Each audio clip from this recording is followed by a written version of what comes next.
উসমান গনির মতো সাহাবী, যাকে রাসূলুল্লাহ পৃথিবীর ভিতরে জান্নাতের সার্টিফিকেট দিয়েছিলেন, ওই উসমান গনির মতো সাহাবীকে মুনাফিকদের চক্রান্তের কারণে শহীদ হতে হলো, নির্মমভাবে শহীদ হতে হলো। নবী পাকের আরেক সাহাবী হযরতে আলী নবীজির জামাতা, আল্লাহর নবী যাকে অত্যন্ত ভালোবাসতেন, মহব্বত করতেন। আল্লাহর নবী যার সম্পর্কে বলেছিলেন, আমি নবী হলাম জ্ঞানের শহর, আর আমার সাহাবী আলী হলো ওই জ্ঞানের দরওয়াজা। বিশ্বের জমিনে যদি কোন আমার উম্মতি জ্ঞানের শহরে প্রবেশ করতে চাই, তবে আমার জামাতা আলী, আমার সাহাবা আলী দরজার মধ্য দিয়ে তাকে প্রবেশ করতে হবে। তাকে আল্লাহর তরবারি বলা হয়, যার দেখে কাফের বেঈমান বেদিন না ভয়ে থরথর করে কাঁপতো, থরথর করে কাঁপতো। এ বন্ধুরা মনে রাখেন, হযরত আলী রাদিয়াল্লাহু তাআলা আনহুর মতো সাহাবী, শের খোদা আলীর মতো সাহাবী, এই মুনাফিক মার্কা মুসলমানদের চক্রান্তের কারণে আলীর মতো সাহাবীকে শহীদ হতে হলো। আমার নবীজির দুই নাতি হযরত আমিরে মুয়াবিয়ার সঙ্গে সংঘাত বাঁধানো হলো। আমিরে মুয়াবিয়ার ছেলের নাম ছিল ইয়াজিদ। আল্লাহর নবীর একজন নাতি হযরত হুসাইন, আর একজনের নাম হলো হাসান, আর একটা ছেলের নাম হলো ইব্রাহিম। তিনজন একদিনে নবীজি সাল্লাল্লাহু আলাইহি সাল্লামের সঙ্গে বসে রয়েছেন, খেলা করতেছেন। একদিকে হুসাইন আর একদিকে হাসান, সামনে নবীর বেটা ইব্রাহিম। আল্লাহর ফেরেশতা জিবরিল নবীজির দরবারে চলে এলো, এসে সালাম দিল, আসসালামু আলাইকা ইয়া রাসূলুল্লাহ, আসসালামু আলাইকা ইয়া হাবিবাল্লাহ। ও আল্লাহ পাকের নবী, আপনি আপনার ছেলে, দুই ছেলে ইব্রাহিম, অপরদিকে আপনার নাতি হোসাইন, ওই দুজনের ভিতরে একজনের মহব্বত আপনাকে ছাড়তে হবে, ছাড়তে হবে। আল্লাহর নবী হোসাইনকে এত ভালোবাসতেন না রে বন্ধু, নবীজি হাসানকে এত ভালোবাসতেন। আল্লাহর নবী বুঝতে পেরেছিলেন, তার মানে আমার ছেলে ইব্রাহিমের হায়াত নাই। আল্লাহ পাকের ফেরেশতা জিবরিল যখন অপশন দিয়েছে, এক নম্বর আপনি আপনার ছেলের মহব্বত ছাড়তে হবে, আর ছেলের মহব্বত ছাড়তে না চাইলে নাতির মহব্বত ছাড়া লাগবে।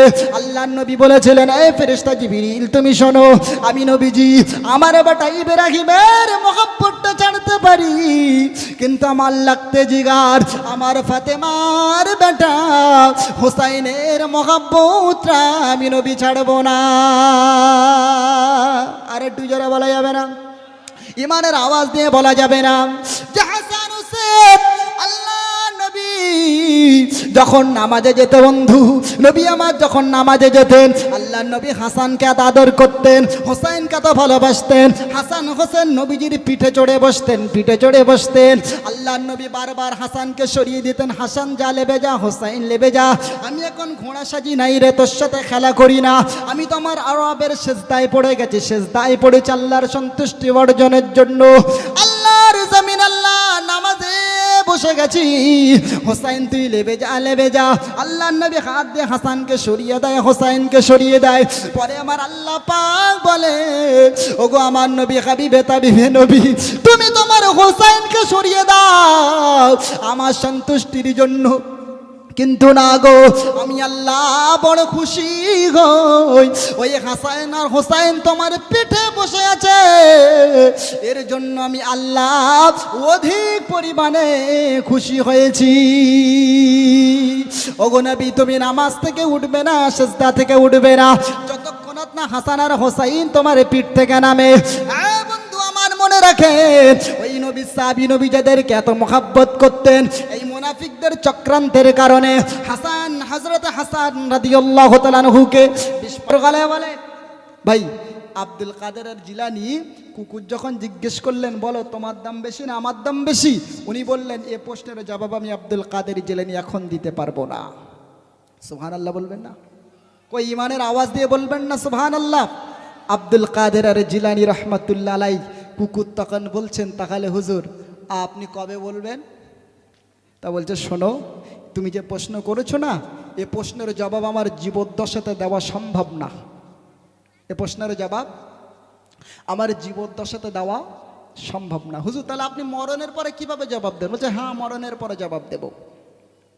মুসলমানের ছেলেরা মনে রাখুন, আব্দুল কাদের জিলানী রহমাতুল্লাহ আলাইহি বলেছিলেন, আমি আব্দুল কাদের আমার যখন ইন্তেকাল হয়ে যাবে, আল্লাহ রাব্বুল আলামিন আমার তামাম জিন্দেগীর সমস্ত ইবাদত, সমস্ত আমলের ওসিলায় আল্লাহ পাক যদি আমাকে ক্ষমা করে দেন, আল্লাহ পাক যদি আমাকে মাফ করে দেয়, তবে কুকুর তুই শুনে রাখ রে, আল্লাহ পাক যদি আমাকে মাফ করে দেয়, জান্নাত দিয়ে দেয়, তাহলে আমি আব্দুল কাদের মনে মনে করব, ওরে কুকুর তোর চেয়ে আমি আব্দুল কাদের আমি অনেক বেশি দামি। আর একটু জোরে বলা যাবে না? একটু ইমানের আওয়াজ দিয়ে বলা যাবে না? ওরে জওয়ান যুবকেরা, মুসলমানেরা শুনে রাখুন, আব্দুল কাদের জিলানী বলেছিলেন, আরে কুকুর তুই শুনে রাখ রে, আমি আব্দুল কাদের জিলানী যদি জাহান্নামী হয়ে যাই, আল্লাহ পাক যদি আমার ইবাদতগুলো, আল্লাহ পাক যদি আমার আমলগুলো বরবাদ করে দেয়, নাকচ করে দেয়, আল্লাহ পাক যদি আমার ইবাদতগুলো ফিরিয়ে দেয়, তবে কুকুর শুনে রাখ রে, আমার মানব জীবন বৃথা, আমি আব্দুল কাদেরের চেয়েও তাহলে কুকুর তোর দামটা বেশি হয়ে যাবে। এটা ইমান আওয়াজ দিয়ে বলেন, আর সুবহানাল্লাহ জোর গলায় বলেন। তাহলে মানব জীবন সফল ওই ব্যক্তি পাবে, সার্থকতা ওই ব্যক্তি পাবে যে পৃথিবীর জমিনে আল্লাহর নৈকট্য অর্জন করতে পারবে। বলুন সুবহানাল্লাহ। আর এই জোরে বলা যাবে না? আর এই জোরে বলা যাবে না? নারায়ে তাকবীর। আর এই জোর গলায় তাকবীর দেন না, নারায়ে তাকবীর। আর এই জোর গলায় তাকবীর দেন, নারায়ে তাকবীর। ভারতের জমিনে আজকে দিনে বলা হচ্ছে তাকবীর ধ্বনি দেওয়া যাবে না। ভারতের জমিনে বাক স্বাধীনতার নামে নবীন নামে গালাগাল করা হয়, বলে ওটা আমাদের বাক স্বাধীনতা, আমরা যে কোনো ধর্ম নিয়ে আলোচনা করতে পারি। আপনি করতে পারেন যে কোনো ধর্ম নিয়ে আলোচনা, কিন্তু নবীর নামে গালাগাল এটা মুসলমান প্রাণ থাকতে, জীবন থাকতে মানবে না। 250 কোটি মুসলমান ঈদ পালন করলো। ভাই রামনবমীর মিছিল যেদিন হয়, আপনারা দেখেছেন মসজিদগুলো সোশ্যাল নেটওয়ার্কে, ফেসবুকে ছবি ভাসছে, মসজিদে সব কভার পরানো হয়েছে। কি পরানো হয়েছে? টুপি পরানো হয়েছে, পুরো মসজিদটা কাপড় দিয়ে ঘিরে দেওয়া হয়েছে। কেন? এখানে রামনবমীর মিছিল যাবে, ছেলেপুলে মদ খেয়ে থাকতে পারে, তারা মসজিদের ওপরে যাতে আক্রমণ না করে, তাদের চোখের সামনে যাতে না আসে, সেজন্য তারা মসজিদ আর মাদ্রাসা যেখানে যেখানে ছিল রোডের পাশে সব কভারেজ করে ঘিরে দিল। এই চিত্র আপনারা দেখেছেন না দেখেন নাই? ফেসবুকে অনেকেই দেখেছেন, মনে রাখেন ভাই। সেখানে পুলিশ দিয়ে, প্রশাসন দিয়ে, অনেক নিরাপত্তার মধ্যে দিয়ে, অনেক রুলস রেগুলেশনের মধ্যে দিয়ে তাদের মিছিল করার অনুমতি দেওয়া হলো। এরপরেও ধর্মীয় স্থানগুলো, মসজিদ আর মাদ্রাসা, ওয়ান রোড যেখানে পিডব্লিউ রোড ছিল, ওই রোডের পাশে সমস্ত মসজিদ মাদ্রাসাগুলো ঢেকে দেওয়া হলো। আল্লাহর বান্দা, ওরা আমাদেরকে বলে আমরা সাম্প্রদায়িক। আরে আমরা যদি সাম্প্রদায়িক হতাম, তাহলে 250 কোটি মুসলমান গোটা পৃথিবীর মধ্যে ঈদ উদযাপন করেছে, ঈদুল ফিতর মানিয়েছে। বিশ্বের জমিনে কোথাও কোনো মসজিদ, কোথায় কোনো মন্দির, কোনো উপাসনালয়, কোনো গির্জাকে কাপড় দিয়ে কভার করতে হয়নি, ঘিরতে হয়নি। বলুন সুবহানাল্লাহ। মুসলমানদের ঈদের দিনে তোমার পুলিশ আর প্রশাসন প্রয়োজন হয়নি, নিরাপত্তা দেওয়ার দরকার হয়নি।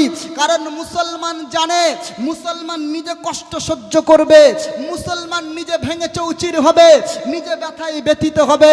কিন্তু আল্লাহর কসম, ইসলাম আমাদেরকে শিক্ষা দিয়েছে, আমাদের কষ্টের বিনিময়ে হলেও, আমাদের বেদনার বিনিময়ে হলেও আমরা আমাদের অপোজিশনে যারা আছে তাদেরকে নিরাপত্তার চাদরে আমরা রাখবো। বলুন সুবহানাল্লাহ।